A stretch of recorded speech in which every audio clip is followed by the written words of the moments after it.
தமிழ்நாடு முதல்வராக விஜய் பதவியேற்றவுடன் 24 மணி நேரமும் காவல்துறை பாதுகாப்பு அளிப்பதற்கான புதிய திட்டத்தை முன்னெடுத்துள்ளதாக வைரல் வீடியோ ஒன்று பரவி வருகிறது.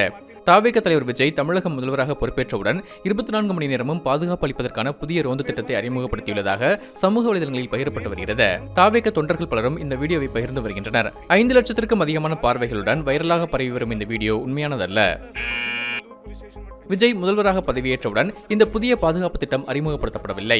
திமுக ஆட்சியில் இருக்கும்போதே கடந்த ஜனவரி மாதம் 25ஆம் தேதி சேலம் மாவட்டத்தில் இது அறிமுகப்படுத்தப்பட்டது. 24 மணி நேரமும் பாதுகாப்பை உறுதிப்படுத்தும் வகையில் நவீன டிராக்கிங் வசதிகளுடன் கூடிய ரோந்து வாகனங்களை சேலம் எஸ்பி கௌதம் கோயில் அறிமுகப்படுத்தினார்.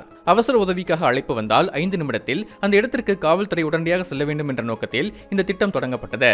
கடந்த ஜனவரி மாதம் ஊடகங்களில் வெளியான செய்தி மற்றும் சேலம் மாநகர காவல்துறையின் அதிகாரப்பூர்வ சமூக வலைதளங்களில் இருந்து இதை நாம் உறுதி செய்துள்ளோம். எனவே கடந்த ஜனவரி மாதம் தொடங்கி வைக்கப்பட்ட திட்டத்தை விஜய் முதல்வராக பதவியேற்றுடன் தொடங்கப்பட்டதாக பகிர்ந்து வருகின்றனர். பரபரப்பான தருணங்களில் இதுபோன்ற பழைய செய்திகள் புதியவை போன்று பகிரப்படும் வாய்ப்புகள் அதிகமாக உள்ளது. எனவே பார்வையாளர்கள் எந்த ஒரு தகவலையும் ஒரு முறைக்கு இருமுறை ஆராய்ந்து அதன் உண்மைத்தன்மையை சரிபார்த்துக் கொள்ளுங்கள்.